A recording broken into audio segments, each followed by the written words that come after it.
Habang pumuputok ang isang bulkan, sa isang bus, ay isang lalaki ang hindi makapaniwala na pumutok ang Mount Fuji, dahilan upang maraming tao ang mamatay.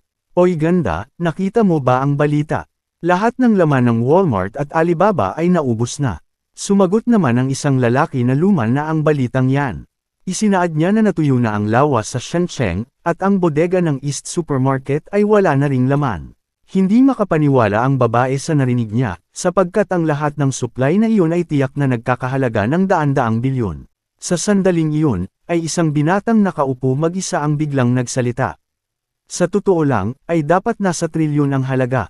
Mula sa Broad City at sa Magic City sa Hilaga, lahat ng malalaking bodega ay wala ng laman, pero malamang hindi nila iniulat ito para maiwasan ang gulo.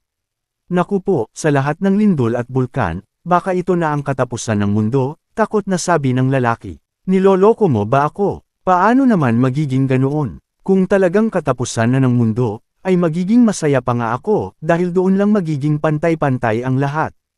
Sa oras na iyon, ay nakaupo si Suchen sa likurang bahagi ng bus, ang kanyang tingin ay kasing lalim ng isang yelo. Sa isipan niya ay hindi siya maniniwala na magiging pantay-pantay ang lahat, dahil kahit sa katapusan ng mundo, ay hindi darating ang araw na magiging pantay-pantay ang lahat ng tao, dahil naranasan niya na mismo ito. Siya ay muling isinilang mula sa apocalypse, at bumalik isang buwan sa nakaraan. Bagaman hindi niya alam kung bakit, ay malinaw na binigyan siya ng pagkakataon ng tadhana. Siya ay dating isang ordinaryong deliveryman lamang nang dumating ang apocalypse. Dahil sa abnormal na pagpapalabas ng enerhiya ng araw, ang core ng mundo ay nagsimulang lumawak ng mabilis. Ang temperatura ng atmosphere ay biglang tumaas. Madalas na lumindol, at ang mga halimaw na nakatago sa ilalim ng lupa ay lumitaw na sa ibabaw, at nagbago ang buong mundo. Bagong mundo, bagong batas, sa mundong ito ng matinding kakapusan, kahit para sa isang pakete ng instant noodles o isang piraso ng sausage, ay kailangang isakripisyo ang lahat. Kalaunan ay isang kamay ang humawak sa kanya, ito ang babae, isinaad niya na habang pinakikinggan niya sila kanina, ay medyo natakot siya, kaya gusto niyang manatili kay Suchen. Ngunit simpleng tumanggi si Suchen gamit ang isang kumpas ng kamay. Paumanhin, dahil may mas mahalaga pa akong dapat gawin. Pagkatapos, ay bumaba siya ng bus at umalis. Paparating na ang apocalypse, ano ang pinakamahalaga? Siyempre ang mga supply. Pagkasabi nito, ay dumating si Suchen sa harap ng isang supermarket. Sa aking nakaraang buhay, ay sinayang ko ang lahat ng oras sa paghahanap ng supply. Subalit sa pagkakataong ito, ay dapat akong maghanda ng mas maaga.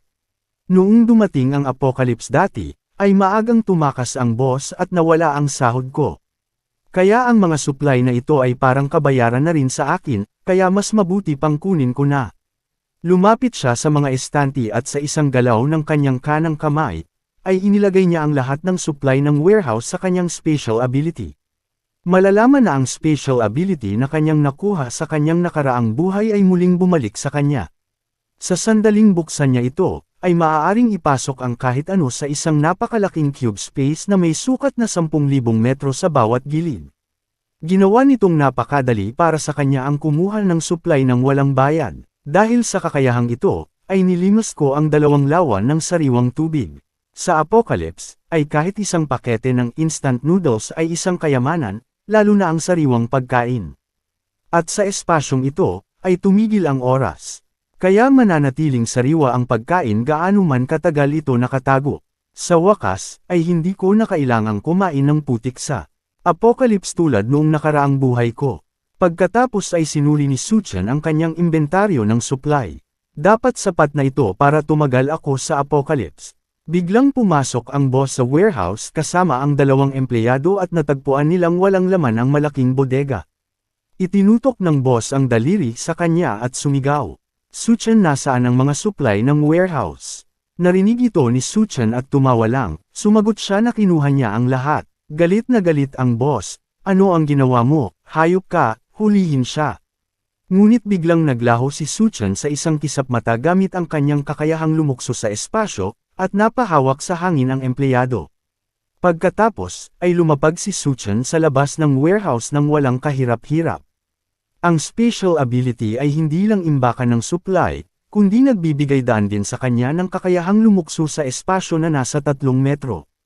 Sa paparating na apocalypse, ang kakayahang ito ang magpapahintulot sa akin na pumasok sa mga abandonadong gusali upang maghanap ng supply at makatakas ng ligtas. Ang spatial jump ang magliligtas sa akin sa kritikal na mga sandali. Sa wakas, ay nakahinga siya ng maluwag. Tiningnan ni Suchan ang kanyang cellphone, at ang mga trending na balita ay tungkol sa kakaibang mga pangyayari at mga nawawalang supply. Tinatago ba ng gobyerno ang totoo para maiwasan ang panik? Napangisi si Suchan sa kanyang cellphone nang biglang tumunog ito. Napakunot noo siya sa kanyang nakita. Nakita niya ang pangalang Jiang Xiaoqian at mahigpit na hinawakan ang cellphone. Matapos ang ilang sandali, ay pinakalma niya ang sarili at sinagot ang tawag. Suchan, ano ang ibig mong sabihin sa pagkawala mo ng ganito, bata ka ba? At inilista mo pa ang bahay sa isang ahente para ibenta. Kung hindi mo ililipat sa akin ang bahay, ay paano ako magiging panatag sa piling mo? Nasaan ka ngayon, bumalik ka na agad.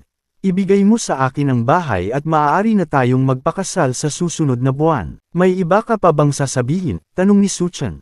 Nagalit si Jiang at sumagot, anong klaseng ugali yan? Sa ugali mong yan, ay kalimutan mo na ang pagpapakasal sa akin sa buong buhay mo. Pauwi na ako sa Shangdao, mag-uusap tayo pagdating ko. Pagkasabi nito, ay ibinaba ni Suchan ang telepono. Biglang bumalik sa kanyang isipan ang mga alaala. Sa kanyang nakaraang buhay, ay nakaligtas si Suchan sa pagdating ng apocalypse kasama si Jiang Xiaoqian dahil nagising ang kanyang spatial ability. Dahil sa kanyang kakayahan, ay palagi siyang nakakahanap ng pinakamaraming supply. Karamihan sa kinakain ni Jiang Xiaoqian ay mula kay Suchan. Masasabi na kung wala si Suchan, ay matagal nang namatay sa gutom sina Jiang Xiaoqian at ang iba pa noong panahon ng apocalypse. Hanggang ngayon, ay sariwa pa rin sa kanyang alaala ang nakakapangilabot na mukha at masasakit na salita ng dalawang iyon bago siya namatay. Ngayong patay na ang gagong ito, ay hindi na tayo kailangang maglihim pa. Sa pagbalik tanaw niya ngayon, sa kanyang nakaraang buhay, ay tunay na siyang isang hangal na ipinagkatiwala ang kanyang buhay sa mga taong ito. Pero sa pagkakataong ito, Wang Haoyu, Jiang Xiaoqian, ay papanagutin ko kayo, hindi kayo mamamatay ng madali, wika niya. Ang sakit na tiniis ko noon, ay ipaparanas ko sa inyo ng 101,000 beses. Huminga siya ng malalim, pinakalma ang sarili, at saka tinawagan si Manager Lu. Hello, pumapayag akong ibenta ang apartment ko sa kalahating presyo, pero gusto ko ng cash ngayon mismo. Dumiretso si Suchan sa ahensya ng real estate. Pagkababa niya mula sa taxi, ay agad niyang nakita si Jiang Xiaoqian na naghihintay sa harapan ng ahensya. Marahil ay nalaman nito ang tungkol sa kanyang tawag mula kay Manager Lu, at sa tabi ni Jiang Xiaoqian ay naroon si Wang Haoyu. Kinausap siya ni Jiang, subalit hindi niya ito pinansin. Lumapit si Wang Haoyu kay Suchan na may pang-aalipustang tingin.